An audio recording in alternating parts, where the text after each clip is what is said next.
नमस्ते। The UPSC podcast channel में आपका स्वागत है। आज हमारी भारतीय राजनीति श्रृंखला में हम अध्याय 76 पर चर्चा करेंगे। कुछ वर्गों से संबंधित विशेष प्रावधान यानी special provisions relating to certain classes. ये प्रोविजंस सुनने में थोड़े टेक्निकल लगते हैं, लेकिन असल में ये हमारे संविधान की आत्मा प्रियम्बल में जो इक्वालिटी और जस्टिस की बातें हैं ना, उन्हें ज़मीनी हकीकत बनाने की एक बहुत ज़रूरी कोशिश है। आज ज़रा खोल कर देखते हैं कि ये किसके लिए है, क्यों है और काम कैसे करते हैं। बिल्कुल। और ये सिर्फ कानूनी नुस्खे नहीं है, जैसा आपने कहा। ये समाज के उन हिस्सों, मुख्य रूप से शेड्यूल्ड कास्ट यानी एससीज, शेड्यूल्ड ट्राइब्स यानी एसटीज, बैकवर्ड क्लासेस यानी बीसीज और हिस्टोरिकली एंग्लो इंडियंस को एड्रेस करते हैं, जिन्हें आप कह सकते हैं बराबरी के मौके नहीं मिले या जो विकास की दौड़ में कहीं पीछे छूट गए हैं। कॉन्स्टिट्यूशन का पार्ट 16 आर्टिकल्स 330 से 342A तक इन्हीं अहम बातों को डेडिकेट किया गया है। तो इनका बेसिक फंडा मतलब रैशनल क्या है? क्या ये सिर्फ आरक्षण मतलब रिजर्वेशन देने तक ही सीमित है? अक्सर जब भी ये बात उठती है तो लोगों के दिमाग में सबसे पहले रिजर्वेशन ही आता है। हाँ, ये आम धारणा है, पर रिजर्वेशन एक बहुत इंपॉर्टेंट हिस्सा है, इसमें कोई शक नहीं है। लेकिन ये पूरी कहानी नहीं है। इसका रैशनल काफी गहरा है। बात सिर्फ सीटें या नौकरियां देने की नहीं है, बल्कि हजारों सालों से चले आ रहे सोशल डिस्क्रिमिनेशन और एक्सक्लूजन को काउंटर करने की है।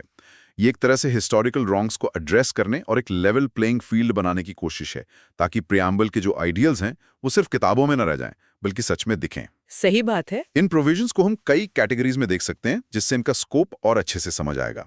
पहला और सबसे चर्चित, लेजिस्लेचर्स में रिजर्वेशन, आर्टिकल 330 और 332 के तहत, मतलब लोकसभा और स्टेट असेंबलीज में एससीज और एसटीज के लिए सीटें आरक्षित करना। दूसरा, लेजिस्लेचर्स में स्पेशल रिप्रेजेंटेशन। ये पहले एंग्लो इंडियंस के लिए था, प्रेसिडेंट द्वारा नॉमिनेट करने का प्रावधान। हालांकि 104th अमेंडमेंट 2019 के बाद ये अब खत्म हो गया है, पर ये दिखाता है कि रिप्रेजेंटेशन के अलग अलग तरीके भी सोचे गए थे। अच्छा, ये वाला अब नहीं है? जी। तीसरा, सर्विसेज और पोस्ट्स में क्लेम्स या रिजर्वेशन, आर्टिकल 335 के तहत, यानी सरकारी नौकरियों में इन वर्गों के दावों का ध्यान रखना। चौथा, एजुकेशनल ग्रांट्स, आर्टिकल 337 में था, एंग्लो इंडियन कम्युनिटी के एजुकेशनल बेनिफिट के लिए ग्रांट्स की बात थी। ये भी अब उतना रेलेवेंट नहीं रहा है। पांचवां, नेशनल कमीशंस की नियुक्ति, आर्टिकल 338 एससीज के लिए, 338A एसटीज के लिए और अब 338B बैकवर्ड क्लासेस के लिए। ये संवैधानिक आयोग हैं जो इनके हितों के वॉचडॉग की तरह काम करते हैं। वॉचडॉग्स, हाँ, ये सही शब्द है। और छठा, कमीशंस ऑफ इन्वेस्टिगेशन की नियुक्ति, आर्टिकल्स 339 और 340 के तहत, एससी, एसटी और बीसीज की कंडीशंस की जांच के लिए समय समय पर आयोग बनाना। अच्छा, तो मतलब ये एक पूरा पैकेज है। पॉलिटिकल रिप्रेजेंटेशन भी, जॉब्स भी, एजुकेशन सपोर्ट भी पहले था और निगरानी रखने के लिए इंस्टीट्यूशंस भी। ये सिर्फ एक चीज पर फोकस नहीं करता। बिल्कुल, एक होलिस्टिक अप्रोच है। लेकिन क्या ये सारे प्रोविजंस हमेशा के लिए है? जैसे रिजर्वेशन के बारे में सुनते हैं कि हर 10 साल में इसे बढ़ाना पड़ता है। ये थोड़ा कंफ्यूजिंग है। ये बहुत जरूरी पॉइंट है और इसमें कंफ्यूजन होता भी है। देखिए, इसमें दो तरह के प्रोविजंस हैं। कुछ परमानेंट हैं जो संविधान का स्थायी हिस्सा हैं और तब तक रहेंगे जब तक संविधान में कोई बड़ा संशोधन ना हो, जैसे नेशनल कमीशंस बनाने की बात। लेकिन कुछ टेम्पररी हैं जिन्हें शुरू में एक सीमित समय के लिए लाया गया था। शायद ये उम्मीद थी कि तब तक सामाजिक बराबरी आ जाएगी। लेजिस्लेचर्स में एससी एसटी रिजर्वेशन और पहले जो एंग्लो इंडियन नॉमिनेशन था वो इसी कैटेगरी में था। ओरिजिनल कॉन्स्टिट्यूशन में इसे सिर्फ 10 साल के लिए रखा गया था, 1960 तक। सिर्फ 10 साल? मतलब संविधान बनाने वाली काफी ऑप्टिमिस्टिक थे कि हालात जल्दी सुधर जाएंगे। हाँ, शायद उन्हें लगा था कि आजादी के बाद तेजी से सामाजिक बदलाव आएगा, लेकिन हम जानते हैं कि सोशल चेंज धीमी गति से होता है।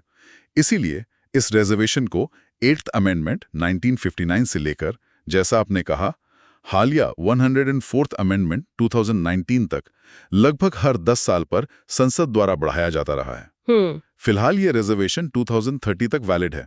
ये दिखाता है कि इन वर्गों के इफेक्टिव पॉलिटिकल रिप्रेजेंटेशन की जरूरत आज भी महसूस की जा रही है। एक और तरीके से भी इन्हें क्लासिफाई करते हैं ना, प्रोटेक्टिव और डेवलपमेंटल। हाँ, बिल्कुल। ये एक और महत्वपूर्ण वर्गीकरण है। कुछ प्रावधान प्रोटेक्टिव हैं, मतलब इन वर्गों को इनजस्टिस और एक्सप्लॉयटेशन से बचाने के लिए, जैसे आर्टिकल 17 जो अनटचेबिलिटी को अबोलिश करता है, या एनसीएस या एससी/एसटी का शिकायतों पर कार्यवाही करना। और दूसरे प्रावधान डेवलपमेंटल हैं, यानी इनके सोशियो इकोनॉमिक डेवलपमेंट को प्रमोट करने के लिए, जैसे reservation in jobs and education या स्पेशल डेवलपमेंट स्कीम्स जो सरकारें लाती हैं। ये दोनों मिलकर, जैसा मैंने कहा, एक होलिस्टिक अप्रोच बनाते हैं। ये क्लासिफिकेशन समझने में मदद करता है कि ये प्रावधान सिर्फ रियायतें नहीं हैं, बल्कि एम्पावरमेंट और प्रोटेक्शन के टूल्स हैं। चलिए अब आते हैं सबसे पेचीदा सवाल पर। ये SC, ST या OBC आखिर हैं कौन? क्या कॉन्स्टिट्यूशन में कोई लिस्ट है? हम रोजमर्रा की जिंदगी में सुनते हैं SC सर्टिफिकेट बनवाना है, ST कोटा मिला, OBC रिजर्वेशन लागू हुआ। पर यह तय कैसे होता है कि कौन सी जाति या जनजाति किस कैटेगरी में आएगी? ये प्रोसेस आम आदमी को अक्सर कंफ्यूज करता है। ये सवाल बिल्कुल जायज़ है, क्योंकि प्रोसेस थोड़ा लेयर्ड है, मतलब इसमें कई परतें हैं। देखिए, कॉन्स्टिट्यूशन खुद किसी स्पेसिफिक जाति या जनजाति का नाम लेकर ये नहीं कहता कि ये SC है या ये ST है। ये पावर दी गई है प्रेसिडेंट को। अच्छा, प्रेसिडेंट को। हाँ, आर्टिकल 341 SCs के लिए और आर्टिकल 342 STs के लिए के तहत प्रोसेस ये है, प्रेसिडेंट किसी भी स्टेट या यूनियन टेरिटरी के लिए वहां के गवर्नर से कंसल्ट करने के बाद स्टेट के मामले में एक पब्लिक नोटिफिकेशन जारी करके उन कास्ट्स, रेसेस और ट्राइब्स या उनके पार्ट्स और ग्रुप्स को स्पेसिफाई करते हैं जो उस स्टेट या यूटी के रिलेशन में SC या ST माने जाएंगे। अच्छा, मतलब लिस्ट प्रेसिडेंट तय करते हैं गवर्नर से सलाह लेके, और ये लिस्ट स्टेट यूटी स्पेसिफिक होती है। यानी एक जाति जो मान लीजिए उत्तर प्रदेश में SC है, जरूरी नहीं कि वो बिहार में भी SC मानी जाए। एग्जैक्टली, यही की पॉइंट है। भारत की सामाजिक हकीकत इतनी डाइवर्स है, इतनी अलग अलग है हर जगह, कि कोई एक नेशनल लिस्ट बनाना शायद प्रैक्टिकल नहीं था उस समय। हर राज्य में सोशल हायरार्की और हिस्टोरिकल डिसएडवांटेज का पैटर्न अलग रहा है। इसीलिए SC और ST लिस्ट्स स्टेट और यूटी स्पेसिफिक होती हैं।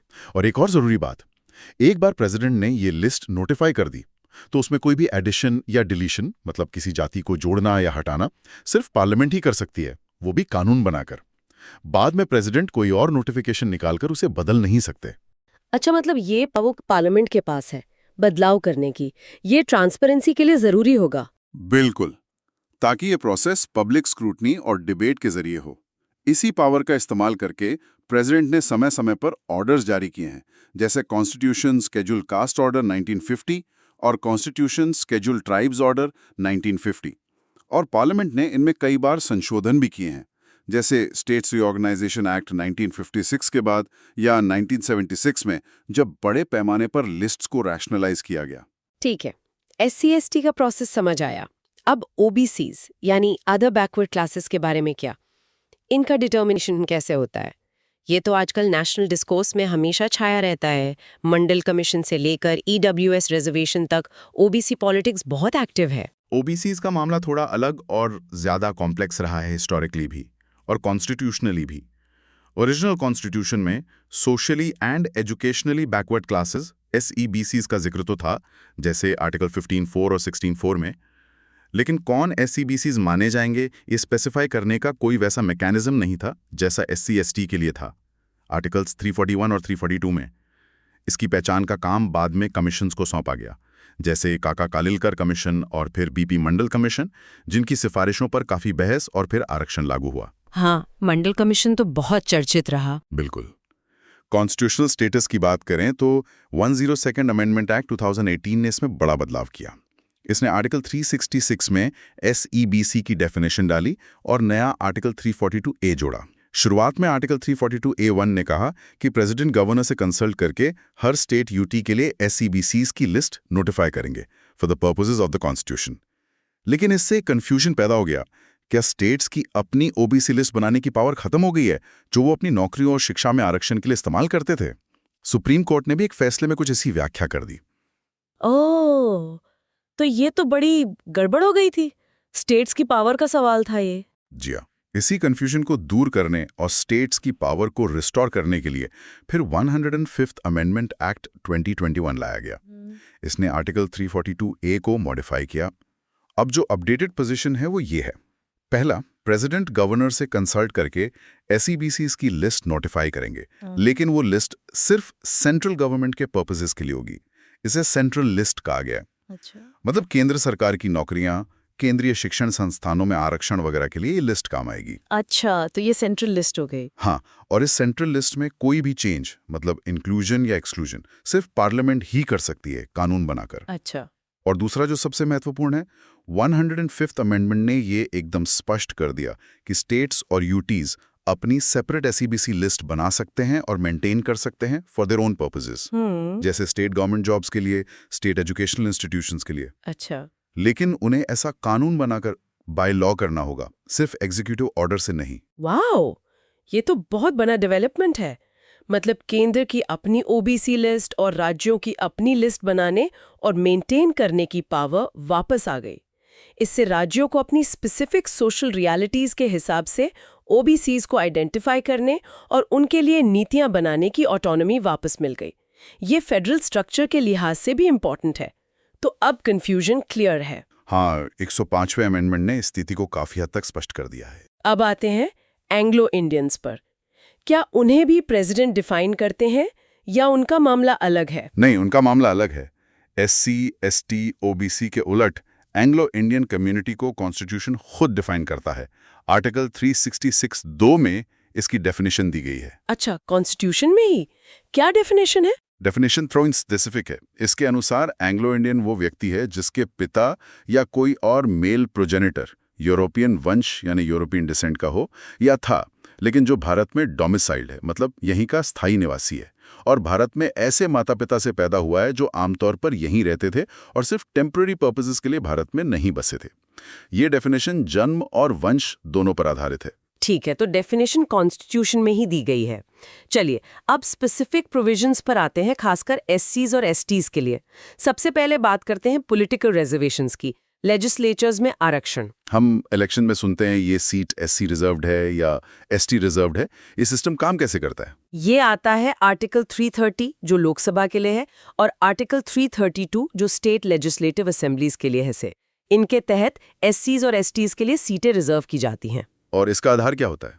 कैसे तय होता है कि कितनी सीटें रिजर्व होंगी? टी में एससी एसटी की पॉपुलेशन का जितना प्रतिशत होगा उतनी प्रतिशत सीटें लगभग उनके लिए उस स्टेट की लोकसभा और असेंबली में रिजर्व कर दी जाएंगी। ये सीटें ज्योग्राफिकली डिमार्केटेड कॉन्स्टिट्यूएंसीज होती हैं, मतलब खास चुनाव क्षेत्र होते हैं जिन्हें डीलिमिटेशन कमीशन तय करता है। और ये रिजर्वेशन, जैसा हमने पहले बात की, टेम्पररी था ओरिजिनली, सिर्फ 10 साल के लिए, पर अब 2030 तक एक्सटेंड हो गया है। हर 10 साल में एक्सटेंशन का प्रोसेस होता है। क्या लगता है ये कब तक चलता रहेगा?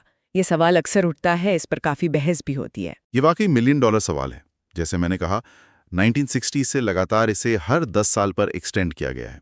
8th, 23rd, 45th, 62nd, 79th, 95th और अब 104th अमेंडमेंट 2019 से 2030 तक। ये दिखाता है कि पॉलिसी मेकर्स को लगता है कि जिन कारणों से ये रिजर्वेशन शुरू किया गया था वो कारण अभी खत्म नहीं हुए हैं। सोशल एंड इकोनॉमिक बैकवर्डनेस और पॉलिटिकल अंडर रिप्रेजेंटेशन अभी भी एक हकीकत है। कब तक चलेगा ये इस बात पर डिपेंड करेगा कि जमीनी हालात कितने बदलते हैं और आगे पॉलिटिकल कंसेंसस क्या रहता है। सही बात है। ये सिर्फ सीटों का मामला नहीं बल्कि पावर स्ट्रक्चर में हिस्सेदारी का भी सवाल है। अब आते हैं दूसरे बड़े मुद्दे पर, सरकारी नौकरियों मतलब सर्विसेज एंड पोस्ट्स में एससी एसटी के क्लेम्स। आर्टिकल 335 की बात होती है इसमें। ये क्या कहता है? आर्टिकल 335 कहता है कि यूनियन और स्टेट्स के अफेयर्स में सर्विसेज और पोस्ट पर अपॉइंटमेंट्स करते समय एससीज और एसटीज के क्लेम्स का ध्यान रखा जाएगा, consistently with the maintenance of efficiency of administration. मतलब उनके दावों को कंसिडर करना है, लेकिन प्रशासन की एफिशिएंसी से समझौता किए बिना। यहीं पर तो सारा पेंच फंसता है। एफिशिएंसी ऑफ एडमिनिस्ट्रेशन, ये शब्द अक्सर रिजर्वेशन के खिलाफ आर्ग्यूमेंट में इस्तेमाल होता है। कहा जाता है कि रिजर्वेशन से मेरिट कॉम्प्रोमाइज होती है, एफिशिएंसी घटती है। इस टेंशन को कॉन्स्टिट्यूशन कैसे हैंडल करता है? बिल्कुल, ये मेरिट वर्सेस रिजर्वेशन या एफिशिएंसी वर्सेस रिप्रेजेंटेशन की डिबेट बहुत पुरानी और कंटेंशियस है, मतलब विवादों से भरी रही है। इसी टेंशन को एड्रेस करने के लिए 82nd अमेंडमेंट एक्ट 2000 लाया गया था। इसने आर्टिकल 335 में एक प्रोवाइजो जोड़ा, एक तरह की छूट या शर्त कह सकते हैं। ये प्रोवाइजो कहता है कि इस आर्टिकल की कोई भी बात स्टेट को यानी सेंटर या स्टेट गवर्नमेंट्स को ये प्रोविजन करने से नहीं रोकेगी कि वो एससीज एसटीज के पक्ष में प्रमोशन के मामलों सहित किसी भी एग्जामिनेशन में क्वालिफाइंग मार्क्स में रिलैक्सेशन दे सकें या स्टैंडर्ड्स ऑफ इवैल्यूएशन को लोअर कर सके। अच्छा, मतलब एफिशिएंसी वाली शर्त अपनी जगह है, लेकिन अगर SC/ST रिजर्वेशन को इम्प्लीमेंट करने के लिए और खासकर प्रमोशन में रिजर्वेशन देने के लिए क्वालिफाइंग मार्क्स या इवैल्यूएशन स्टैंडर्ड्स में कुछ रियायत देनी पड़े तो सरकारें ऐसा कर सकती हैं। ये 82nd अमेंडमेंट ने साफ कर दिया। ये तो काफी सिग्निफिकेंट है, खासकर प्रमोशन में रिजर्वेशन के कॉन्टेक्स्ट में। हाँ, इसने सरकार को फ्लेक्सिबिलिटी दी कि वो रिप्रेजेंटेशन और एफिशिएंसी के बीच बैलेंस कैसे साधना चाहती हैं। अब बात करते हैं नेशनल कमीशंस की। आर्टिकल 338, 338A, 338B, ये कमीशंस क्या करती हैं? हाँ, NCSC, NCST, NCBC, ये नाम सुनते रहते हैं। इनका रोल क्या है? ये कितने पावरफुल है? ये बहुत पावरफुल बॉडीज हैं, संवैधानिक संस्थाएं हैं। आर्टिकल 338 NCSC और आर्टिकल 338A NCST मैंडेट करते हैं कि SCs और STs के लिए सेपरेट नेशनल कमीशंस होंगी।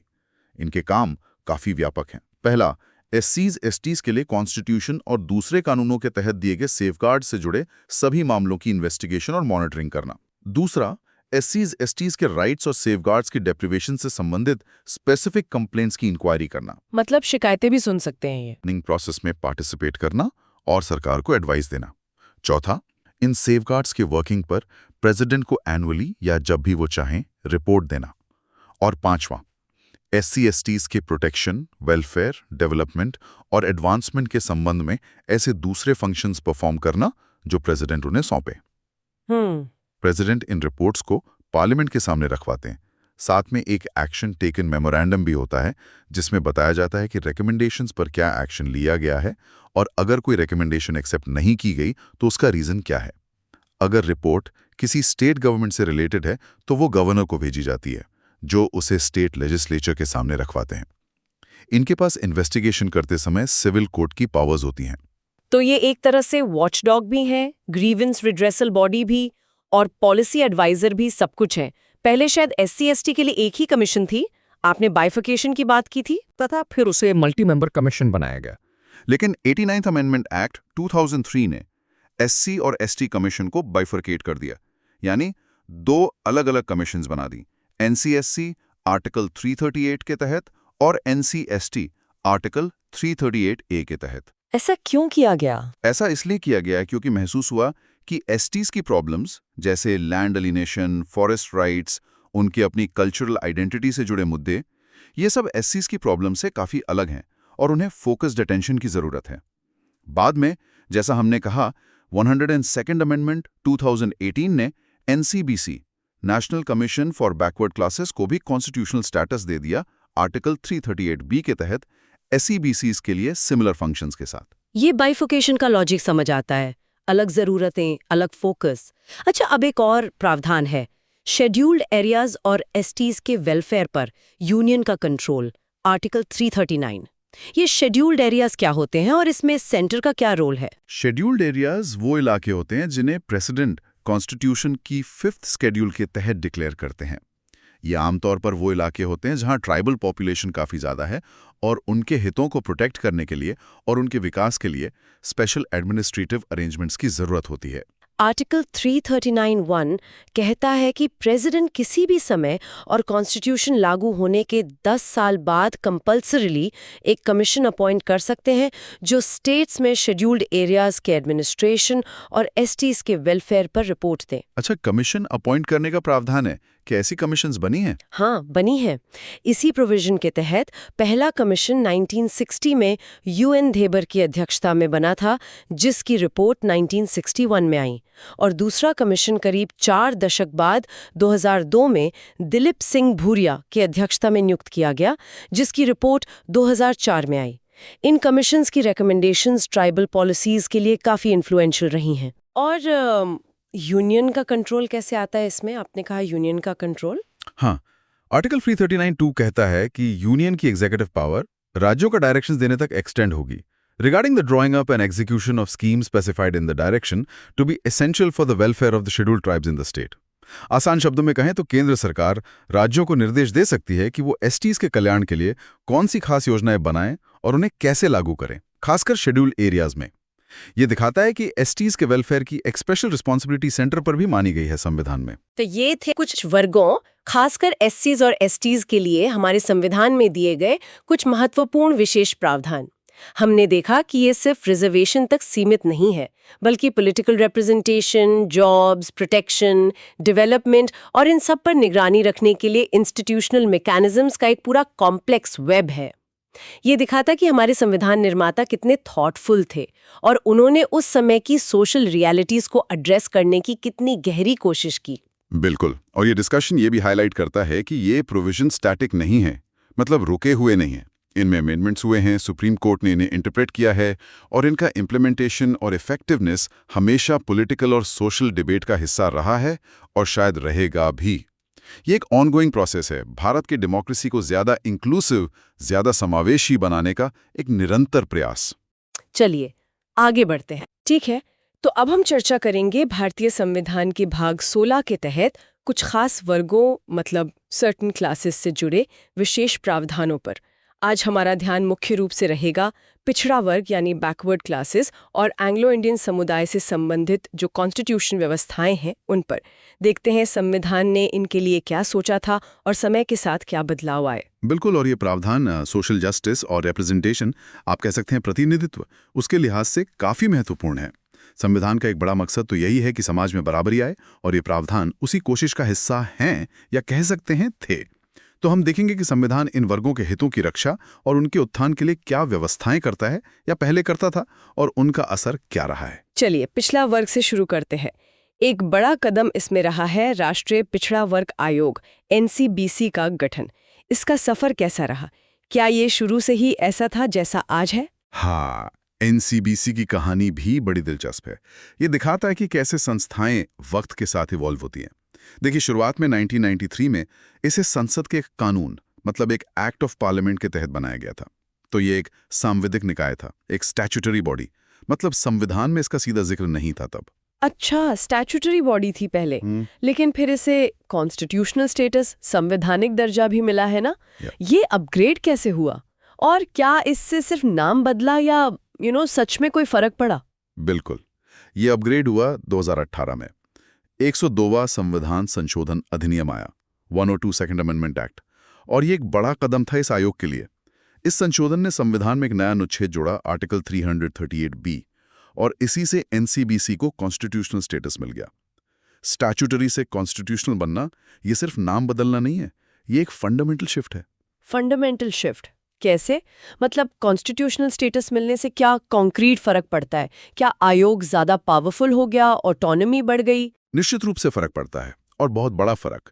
कॉन्स्टिट्यूशनल स्टेटस मिलने का मतलब है कि आयोग की लेजिटिमेसी, उसकी स्थापना, उसकी शक्तियां, वो सब सीधे संविधान से आती हैं, किसी साधारण कानून से नहीं जिसे सरकार बदल दे। तो ये ज्यादा स्थायी और शक्तिशाली हो जाता है। इसे हटाना या कमजोर करना अब बहुत मुश्किल है। आर्टिकल 338B के तहत अब ये राष्ट्रपति का कॉन्स्टिट्यूशनल ड्यूटी है कि वो सामाजिक और शैक्षिक रूप से पिछड़े वर्गों SEBCs के लिए एक आयोग का गठन करें। ये अब सरकार की मर्जी नहीं, संवैधानिक बाध्यता है, ऑब्लिगेशन है। और हाँ, इसकी पावर्स भी बड़ी हैं। इसे सिविल कोर्ट की शक्तियां मिली हैं जांच पड़ताल करने के लिए। लेकिन क्या जमीनी हकीकत में, मतलब इसकी इफेक्टिवनेस में वाकई कोई बड़ा अंतर देखा गया है कॉन्स्टिट्यूशनल स्टेटस मिलने के बाद, या ये अभी भी फाइलों और रिपोर्टों में ही ज्यादा एक्टिव है? देखिए, कॉन्स्टिट्यूशनल स्टेटस मिलना एक बहुत महत्वपूर्ण पहला कदम है इफेक्टिवनेस बढ़ाने की दिशा में, इसमें कोई शक नहीं। इससे आयोग की बात में वजन आता है, सरकारें उसे ज्यादा गंभीरता से लेती हैं। कम से कम थ्योरेटिकली तो यही उम्मीद की जाती है। जमीनी हकीकत पर असर दिखने में थोड़ा वक्त लगता है, क्योंकि ये ब्यूरोक्रेटिक प्रोसेसेस और पॉलिटिकल विल, इन सब पर भी निर्भर करता है। लेकिन हाँ, अब आयोग के पास ज्यादा अधिकार हैं, सवाल पूछने के, जांच करने के और सरकार पर दबाव बनाने के। उसकी सिफारिशों को नजरअंदाज करना पहले से ज्यादा मुश्किल है, ये तो है। अच्छा, मतलब अब ये कॉन्स्टिट्यूशन का हिस्सा है और ज्यादा मजबूत है। और इस आयोग का काम क्या होता है? क्या ये सिर्फ पिछड़े वर्गों की लिस्ट बनाता है या कुछ और भी करता है? नहीं, काम काफी ज्यादा है। सिर्फ लिस्ट बनाना नहीं, आयोग का मेन काम है SEBCs के लिए संविधान या किसी और कानून के तहत जो भी सेफगार्ड्स दिए गए हैं, जो सुरक्षा उपाय हैं, उनसे जुड़े सभी मामलों की जांच करना, उनकी निगरानी करना। ये देखना कि ये उपाय, ये प्रोटेक्शंस जमीनी हकीकत में ठीक से लागू हो रहे हैं या नहीं, कहीं उनके साथ नाइंसाफी तो नहीं हो रही, क्या उन्हें उनके हक मिल रहे हैं, इन सब पर नजर रखना और फिर अपनी फाइंडिंग्स पर एक डिटेल्ड रिपोर्ट तैयार करके राष्ट्रपति को सौंपना। और फिर उस रिपोर्ट का क्या होता है?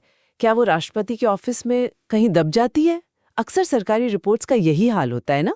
नहीं, ऐसी व्यवस्था बनाई गई है कि रिपोर्ट दब न जाए। प्रक्रिया यह है कि राष्ट्रपति उस रिपोर्ट को सरकार द्वारा उस पर क्या कार्रवाई की गई है या क्यों नहीं की गई, इसके ज्ञापन के साथ, जिसे एक्शन टेकन मेमोरेंडम या एटीआर कहते हैं, उसके साथ संसद के दोनों सदनों, लोकसभा और राज्यसभा के सामने रखवाते हैं। अच्छा, एटीआर के साथ? हाँ, एटीआर के साथ। इससे ट्रांसपेरेंसी मतलब पारदर्शिता और अकाउंटेबिलिटी यानी जवाबदेही दोनों सुनिश्चित होती हैं। पब्लिक डोमेन में आ जाता है कि आयोग ने क्या कहा और सरकार का उस पर क्या रुख है। ये कुछ वैसा ही है जैसे मान लीजिए स्कूल में अगर कोई स्टूडेंट काउंसिल प्रिंसिपल को कोई गंभीर मुद्दे पर रिपोर्ट दे तो प्रिंसिपल को असेंबली में बताना पड़े कि भाई उस पर क्या एक्शन लिया गया या क्यों नहीं लिया गया, ताकि सबको पता चले। ये तो अच्छी व्यवस्था है। ये तो हुई एनसीबीसी की बात, जिसे आप कॉन्स्टिट्यूशनल स्टेटस मिल गया है। क्या संविधान में पिछड़ा वर्ग की स्थितियों की जांच के लिए अलग से भी कोई कमीशन बनाने का प्रावधान है, मतलब एनसीबीसी के अलावा? हाँ, बिल्कुल है।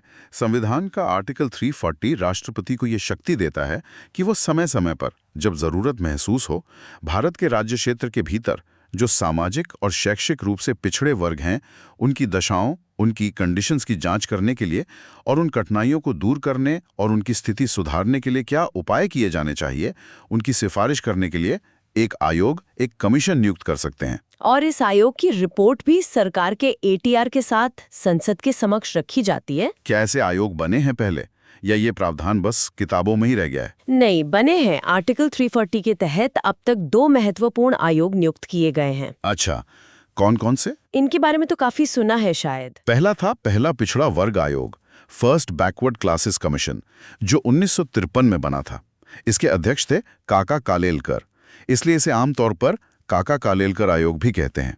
इसने अपनी रिपोर्ट 1955 में सरकार को सौंपी थी। और दूसरा? वो तो शायद ज्यादा ही चर्चित रहा है।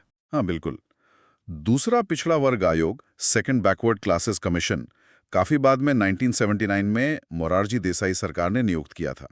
इसके अध्यक्ष थे बीपी मंडल, जो बिहार के पूर्व मुख्यमंत्री थे, इसीलिए ये मंडल आयोग के नाम से ज्यादा मशहूर हुआ।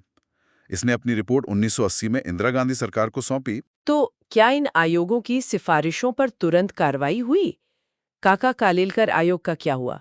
उनकी रिपोर्ट का कुछ असर हुआ था? देखिए, काका कालेलकर आयोग की वो के ऊपर कोई खास कार्रवाई नहीं हुई, दुर्भाग्य से। रिपोर्ट आई, लेकिन उसे लागू नहीं किया गया। इसके कई कारण बताए गए। एक तो ये कि सिफारिशें थोड़ी कह सकते हैं अस्पष्ट थीं, वेग और अव्यावहारिक, इम्प्रैक्टिकल मानी गई। और एक बड़ा फंडामेंटल मुद्दा ये उठा कि पिछलेपन का आधार क्या हो, what should be the criterion of backwardness. क्या सिर्फ जाति या आर्थिक स्थिति, शिक्षा, व्यवसाय, ये सब भी देखा जाए? इस पर आयोग के सदस्यों के बीच ही गहरे मतभेद थे। कहा जाता है कि काका कालेलकर खुद भी बाद में जाति को एकमात्र आधार मानने पर सहमत नहीं थे। और ये बहस तो आज भी हमारे समाज में चलती है कि आखिर पिछड़ापन तय कैसे हो। ये बहुत कॉम्प्लेक्स सवाल है, खासकर भारतीय समाज के संदर्भ में। ये तो है। पिछड़ेपन की परिभाषा ही अपने आप में एक बहुत बड़ा चैलेंज है। और मंडल आयोग, उसकी रिपोर्ट का क्या हुआ? मंडल कमीशन का नाम तो सुनते ही रिजर्वेशन और वो सब आंदोलन याद आ जाते हैं। उसने तो भारतीय राजनीति और समाज में भूचाल ला दिया था एक तरह से। हाँ, मंडल आयोग की कहानी बिल्कुल अलग है। इसकी रिपोर्ट भी लगभग 10 साल तक ठंडे बस्ते में पड़ी रही। सोचिए, 1980 में रिपोर्ट आई, लेकिन किसी सरकार ने उसे लागू करने की हिम्मत नहीं दिखाई। फिर 1990 में वीपी सिंह सरकार ने अचानक इसकी एक प्रमुख सिफारिश को लागू करने की घोषणा कर दी। वो सिफारिश थी अन्य पिछड़ा वर्गों, ओबीसीज के लिए केंद्र सरकार की नौकरियों में 27% आरक्षण। और इसके बाद जो हुआ वो तो सब जानते हैं, वो इतिहास है वो। बिल्कुल, उस घोषणा के बाद तो देश भर में जबरदस्त बहस छिड़ गई। एक तरफ सामाजिक न्याय के समर्थक थे तो दूसरी तरफ आरक्षण विरोधी। सड़कों पर छात्रों तराए, बहुत तनावपूर्ण माहौल बन गया था। आत्मदाह तक की घटनाएं हुई। ये मामला सुप्रीम कोर्ट तक गया, जो मशहूर इंदिरा सोहनी केस है। आखिरकार कोर्ट ने ओबीसी आरक्षण को संवैधानिक रूप से वैध माना, लेकिन कुछ शर्तों के साथ, जैसे क्रीमी लेयर को बाहर रखना, 50% की सीमा तय करना। और ये मुद्दा आज भी भारतीय राजनीति और समाज में रिजर्वेशन पॉलिसी के इर्द गिर्द होने वाली चर्चा का एक बहुत अहम और अक्सर विस्फोटक हिस्सा है। लाखों युवाओं के करियर, उनकी उम्मीदें, सामाजिक समीकरण, सब पर इसका गहरा असर पड़ा और पड़ रहा है। वाकई मंडल कमीशन ने भारतीय समाज की कई परतों को उजागर कर दिया। चलिए अब चर्चा को थोड़ा मोड़ते हैं और एंग्लो इंडियन समुदाय के लिए जो विशेष प्रावधान संविधान में थे उनकी बात करते हैं। सबसे पहले विधायिका यानी लेजिस्लेचर्स में उनके प्रतिनिधित्व रिप्रेजेंटेशन का जिक्र आता है। क्या व्यवस्था थी उनके लिए? हाँ, 2020 से पहले तक एक विशेष व्यवस्था थी। ये उनके ऐतिहासिक और अल्पसंख्यक दर्जे को देखते हुए बनाई गई थी। संविधान का आर्टिकल 331 ये कहता था कि अगर राष्ट्रपति को ऐसा लगता है कि लोकसभा में एंग्लो इंडियन समुदाय का पर्याप्त प्रतिनिधित्व नहीं है, मतलब उनके सदस्य चुनकर नहीं आ पाए हैं, तो वो समुदाय के 2 सदस्यों को लोकसभा के लिए मनोनीत कर सकते थे, नॉमिनेट कर सकते थे। ये इलेक्टेड नहीं, नॉमिनेटेड सदस्य होते थे। अच्छा, 2 सदस्य लोकसभा में। और राज्यों की विधानसभाओं, स्टेट लेजिस्लेटिव असेंबलीज में भी ऐसा ही कुछ था। बिल्कुल। उसी तर्ज पर आर्टिकल 333 के तहत अगर किसी राज्य के राज्यपाल, गवर्नर को लगता था कि उस राज्य की विधानसभा में एंग्लो इंडियन समुदाय का पर्याप्त प्रतिनिधित्व नहीं है और उन्हें प्रतिनिधित्व देना जरूरी है, तो वो उस समुदाय के एक सदस्य को विधानसभा के लिए मनोनीत कर सकते थे। ये व्यवस्था कब तक के लिए थी? क्या ये संविधान लागू होने के समय से हमेशा के लिए बनाई गई थी? नहीं, और यहीं पर बात दिलचस्प हो जाती है। शुरू में जो संविधान 1950 में लागू हुआ, तो ये प्रावधान, जैसे SC/ST आरक्षण था, केवल 10 साल के लिए था, मतलब 1960 तक। संविधान निर्माताओं की शायद ये सोच रही होगी कि 10 साल में ये समुदाय भारतीय समाज में पूरी तरह इंटीग्रेट हो जाएगा और उन्हें अलग से प्रतिनिधित्व की जरूरत नहीं पड़ेगी। लेकिन ऐसा हुआ नहीं, शायद इसे बार बार बढ़ाया गया। हाँ, बिल्कुल। हर 10 साल पर संसद संविधान संशोधन करके इस प्रावधान की अवधि को बढ़ाती रही। ये सिलसिला कई दशकों तक चला। आखिरी बार इसे 95 में संविधान संशोधन अधिनियम 2009 यानी 95th अमेंडमेंट एक्ट 2009 के जरिए जनवरी 2020 तक के लिए बढ़ाया गया था। तो 2020 के बाद क्या हुआ? क्या इसे फिर से बढ़ाया गया या ये व्यवस्था खत्म हो गई? ये तो बड़ा बदलाव लगता है। यहीं पर कहानी में ट्विस्ट आया।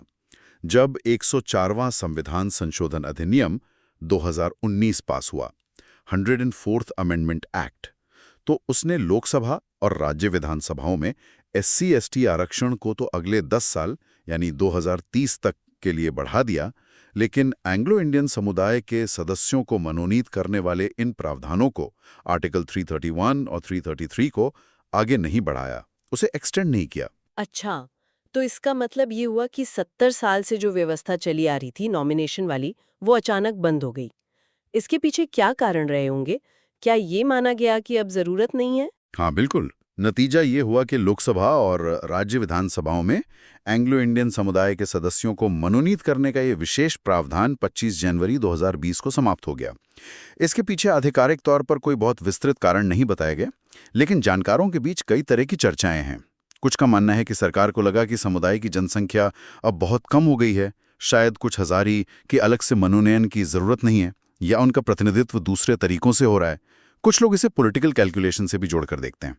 खैर, मुख्य बात यह है कि कैसे संविधान, जो कभी एक समुदाय को विशेष संरक्षण देता था, समय के साथ बदलती परिस्थितियों और शायद राजनीतिक विचारों के कारण उन संरक्षणों को हटा भी सकता है। यह दिखाता है कि संविधान विकसित होता है। प्रतिनिधित्व के अलावा क्या नौकरियों और शिक्षा अनुदान, एजुकेशनल ग्रांट्स में भी एंग्लो इंडियन समुदाय के लिए कोई विशेष प्रावधान थे? ये भी सुनने में आता है कि उन्हें कुछ प्रिविलेजेस थे पहले। हाँ, थे। आज़ादी से पहले ब्रिटिश काल में एंग्लो इंडियन समुदाय को कुछ सरकारी सेवाओं में विशेष तरजीह मिलती थी। ये उनकी अंग्रेजी भाषा और ब्रिटिश प्रशासन से नज़दीकी के कारण था। खासकर रेलवे, सीमा शुल्क यानी कस्टम्स और डाक और तार यानी पोस्टल एंड टेलीग्राफ सेवाओं में उनके लिए कुछ पद आरक्षित थे, रिजर्व थे। ये एक तरह का हिस्टोरिकल प्रिविलेज था। और शिक्षा के क्षेत्र में उनके स्कूल भी काफी जाने माने होते थे। बिल्कुल। इसी तरह एंग्लो इंडियन समुदाय द्वारा चलाए जा रहे शिक्षण संस्थानों को, जो अपनी विशिष्ट पहचान और शिक्षा के स्तर के लिए जाने जाते थे, केंद्र और राज्यों से विशेष अनुदान, स्पेशल ग्रांट्स मिलते थे। ये अनुदान उनकी मदद करते थे ताकि वो अपनी विशिष्ट संस्कृति और शिक्षा पद्धति को बनाए रख सकें। तो संविधान लागू होने के बाद इन व्यवस्थाओं का क्या हुआ? क्या ये आजादी के बाद भी जारी रहीं? संविधान ने इन दोनों लाभों को, यानी नौकरियों में आरक्षण और शिक्षण संस्थानों को अनुदान, जारी रखने की अनुमति तो दी, लेकिन एक महत्वपूर्ण शर्त के साथ। शर्त ये थी कि ये धीरे धीरे कम होते जाएंगे, जिसे संविधान की भाषा में on a progressive diminution basis कहा गया। आर्टिकल्स 346 और 337 में इसका जिक्र है। मतलब हर साल अनुदान या आरक्षित पदों की संख्या थोड़ी थोड़ी कम करते जाना, ताकि एकदम से झटका ना लगे। फेजिंग आउट का तरीका अपनाया गया। और आखिरकार ये कब खत्म हुए? आखिरकार, जैसा कि संविधान में ही इंगित था, 1960 में ये दोनों विशेष व्यवस्थाएं पूरी तरह समाप्त हो गईं। संविधान लागू होने के ठीक 10 साल बाद। ये दिखाता है कि कैसे संविधान ने कुछ ऐतिहासिक विशेषाधिकारों को धीरे धीरे समाप्त करने का रास्ता अपनाया। एक और दिलचस्प बात, और थोड़ी सरप्राइजिंग भी है, राष्ट्रीय अनुसूचित जाति आयोग, नेशनल कमीशन फॉर एससीज, एनसीएससी का एंग्लो इंडियन समुदाय के संबंध में भी कोई भूमिका है? मतलब एससी कमीशन और एंग्लो इंडियन, ये कनेक्शन कैसे? हाँ, ये एक महत्वपूर्ण और अक्सर अनदेखा किया जाने वाला बिंदु है। आर्टिकल 338 के तहत जो एनसीएससी बना है, जिसका मुख्य काम तो शेड्यूल्ड कास्ट के हितों की रक्षा करना है, उसे अनुसूचित जातियों के साथ साथ एंग्लो इंडियन समुदाय के संबंध में भी समान कार्य करने की जिम्मेदारी सौंपी गई है। सच में? मतलब एनसीएससी एंग्लो इंडियंस के लिए भी वैसे ही काम करता है जैसे एससीज के लिए? ये तो बड़ी अजीब बात लगती है। हाँ, अजीब लग सकता है, लेकिन ये संवैधानिक प्रावधान है। इसका मतलब है कि आयोग एंग्लो इंडियन समुदाय के लिए भी जो संवैधानिक और अन्य कानूनी सेफगार्ड्स हैं, जो भी उनके लिए लागू हों, उनसे संबंधित सभी मामलों की जांच करेगा, उनकी निगरानी करेगा और उनके कामकाज पर राष्ट्रपति को रिपोर्ट देगा। अगर एंग्लो इंडियन समुदाय को लगता है कि उनके संवैधानिक अधिकारों का हनन हो रहा है, तो वो एनसीएससी के पास जा सकते हैं? क्या संविधान में इसका स्पष्ट उल्लेख है या ये बस एक इंटरप्रिटेशन है? नहीं, ये बिल्कुल स्पष्ट रूप से लिखा है, कोई इंटरप्रिटेशन का मामला नहीं है। अनुच्छेद 338 का खंड 10 क्लॉज 10 ऑफ आर्टिकल 338 साफ कहता है कि इस अनुच्छेद में जहां भी अनुसूचित जातियों का संदर्भ आएगा, references to the scheduled castes, उसका अर्थ एंग्लो इंडियन समुदाय के संदर्भों को शामिल करने के रूप में लगाया जाएगा। मतलब shall be construed as including references to the Anglo Indian community. ये दिखाता है कि कैसे एक ही संवैधानिक निकाय को मल्टीपल समुदायों के हितों की देखभाल की जिम्मेदारी दी जा सकती है, शायद एडमिनिस्ट्रेटिव एफिशिएंसी के लिए या किसी और कारण से। तो ये थे कुछ मुख्य प्रावधान जो भारतीय संविधान पिछड़ा वर्ग और एंग्लो इंडियन समुदाय के लिए करता है या करता था। एक तरफ पिछड़े वर्गों के लिए आयोगों का गठन, उन्हें संवैधानिक दर्जा देना, आरक्षण और उससे जुड़े सामाजिक राजनीतिक मुद्दे। दूसरी तरफ एंग्लो इंडियन समुदाय के लिए विधायिका में मनोनयन और अन्य सुविधाएं जो समय के साथ समाप्त हो गई, लेकिन एनसीएससी के जरिए उनके हितों की निगरानी का प्रावधान अभी भी है। ये पूरी तस्वीर दिखाती है कि संविधान कैसे अलग अलग वर्गों की विशिष्ट जरूरतों और ऐतिहासिक संदर्भों को एड्रेस करने की कोशिश करता है, भले ही उन कोशिशों के तरीके और उनके नतीजे काफी अलग अलग रहे हों। ओके, तो हमें उम्मीद है कि भारतीय राजव्यवस्था के अध्याय 76 कुछ वर्गों से संबंधित विशेष प्रावधान यानी chapter 76 special provisions relating to certain classes पर हमारी आज की चर्चा आपको पसंद आई होगी। यूपीएससी विषयों पर ऐसी और चर्चाओं के लिए यूपीएससी पॉडकास्ट चैनल को सब्सक्राइब करें। धन्यवाद। जय हिंद।